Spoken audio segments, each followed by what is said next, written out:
395 days. That's how long a local family has been without their mother and wife after she died from COVID after giving birth to her son. Yeah, it's an emotional story that we brought you first here on News 3 last February. And today, News 3's Lauren Clark caught up with the loved ones Zarina Rose left behind. She joins us live now in studio.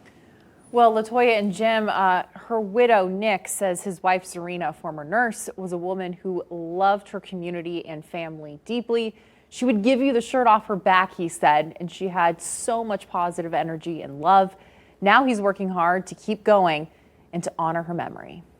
You know, she gets taken away from us literally overnight, it feels like, is the harshest reality of what we have to deal with. For Nick Rose and his two sons, Caden and Kenzo, life is marked with both the sweet moments. There's some days if I look at Kenzo in just the right way, I see Zarina in him. And the bittersweet. You know, he never got to meet his mom, so yeah, I know it. In February of last year, mom, wife, and nurse Zarina Rose died from COVID after giving birth to her son Kenzo. News that Nick told News 3 at the time shattered his heart. If I could tell her anything, I said, babe, I love you so much. I know that the Lord has you, but I got this. I'll take care of the family. Since then, Nick has worked hard as a single dad to their two boys. This year, baby Kenzo had his first birthday, a day Nick admits was both joyous and painful, as just a few days later, it marked 1 year since Zarina's passing. It makes it very difficult. It really does. As COVID cases continue to plummet, the term new normal is tossed around. But for Nick and loved ones of the other nearly 10,000 Nevadans, the new normal is this: an empty seat at the table, ongoing grief, and a mother missing out on precious milestones. Him taking his first steps, you know, I know he's on the verge of talking here soon, you know. I just really wish he was here to enjoy those memories with us. Memories he's working to pass on to his boys, honoring the memory of their mother. Sharing, you know, photos and pictures with the kids, that way they can see her beautiful smile. It's not easy, but they're pressing ahead. I have to move on and stay strong for her as well, or for the kids. Taking it one day. God will provide, which is Zarina's #1 famous saying. One step at a time. A new memo mandating overtime and extra shifts at UMC is leaving a lot of nurses upset. Brett Forrest learned this comes at an especially hard time following a tough 2 years in the pandemic. Marie, good evening. It all starts with this. This is a copy of that memo sent out on Monday by UMC, and it's only exacerbating Nevada's issue of nursing shortages. So messed up. This is just not okay. She's requesting to only be identified as Erica, a Las Vegas-based nurse and nursing advocate. Her recent social media videos on the controversial memo amassing hundreds of thousands of views in a few days. Morale it's in the toilet. It's at an all-time low, and that is not exclusive to UMC. That is for nurses everywhere. The memo sent Monday by Chief Nursing Officer Deborah Fox. It mandates overtime and extra shifts for all nurses beginning next week. The language seems to even blame the nurses themselves for not volunteering to work. Nurse Erica calls it gaslighting. It's their fault that this is happening and they're being mandated to work overtime. It's insulting now on top of everything that nurses have been through the last 2 years. UMC also getting rid of crisis pay on February 22nd. Nurse Erica says it now boils down to working the same and earning less. The hospital and CNO Fox did not respond to my requests for comment. The nurses union says they filed several grievances. And will mandatory overtime be limited in use, because it does have significant effects on our personal lives.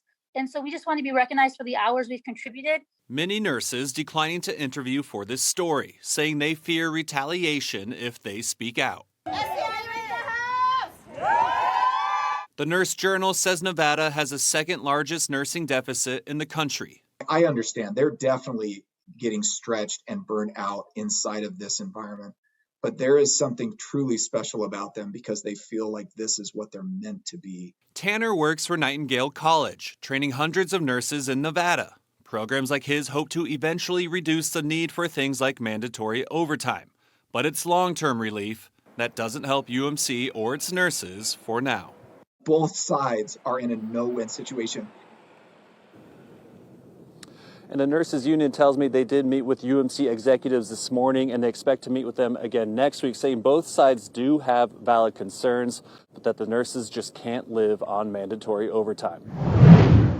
Uncovering black students are getting expelled from Clark County schools at a much higher rate than white students. Investigative reporter Tiffany Lane outside the school board meeting. They'll be talking about that and also the violence that we have been showing. Tiffany, this board is sure to get an earful again tonight.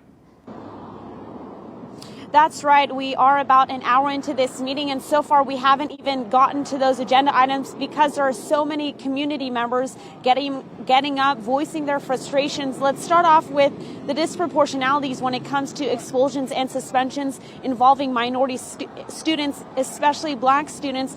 A lot of community members are frustrated, saying these numbers are too high, and they're seeing all the inequities continue here in the school district and in our community. And they're saying it's putting our minority students behind and something needs to be done. The administration, they just looked at you as like a bad kid. Sean Jerion Coleman says when it comes to discipline, CCSD is more likely to suspend or expel black and brown students. The now 20-year-old says multiple suspensions kept him out of class several times throughout his education. The times that I did something wrong, I felt like it was warranted. But there's been numerous occasions that, like I said, that I shouldn't have been suspended. And I feel like that happens a lot with people of my color. District documents show black students make up 15% of the student population, but in the 2019-2020 school year, made up 40% of the suspensions and 79% of the student expulsions. Hispanic and Latino students, who make up more than 47% of the students in the district, made up about 39% of the suspensions and 29% of the expulsions. Coleman does not believe the statistics are a coincidence. He believes students of color often receive harsher punishments than other students, and the ACLU of Nevada agrees. There was one time I got suspended because I got into an argument with a student because he used a racial slur.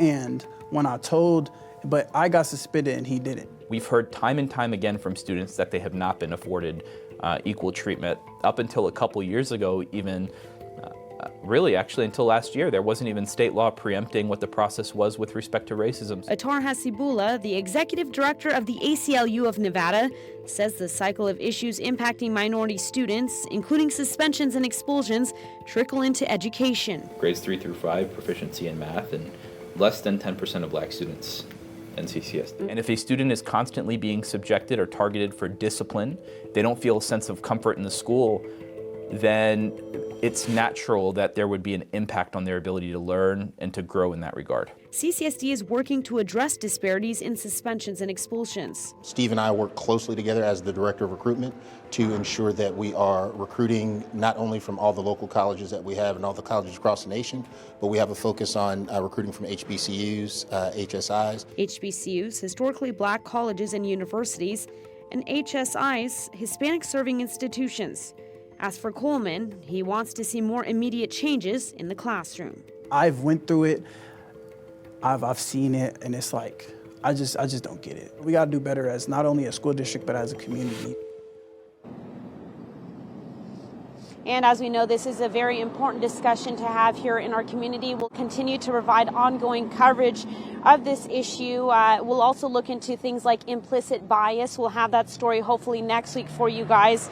But a lot of discussions to be had here, and we're already hearing about a new grant program that they're pitching in the meeting tonight that community members say will even further put those inequities on our black and brown students in the community. I'll have more on those issues and some of the proposal they'll have tonight on News 3 at 11. But for now, we'd like to hear from you, the community members, and once you think about this topic, what needs to be done? Who needs to be held accountable? Is it our administrators, our teachers?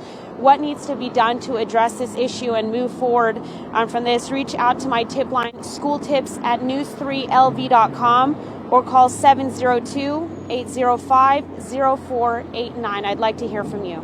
Hi, everybody. I'm Reed Cowan from News 3 Las Vegas. We want to thank you for checking out our YouTube channel. Remember, you can always see more of our videos by clicking on the video links. And also don't forget to click that subscribe button so that you don't miss out on any of our YouTube updates. Thanks for watching.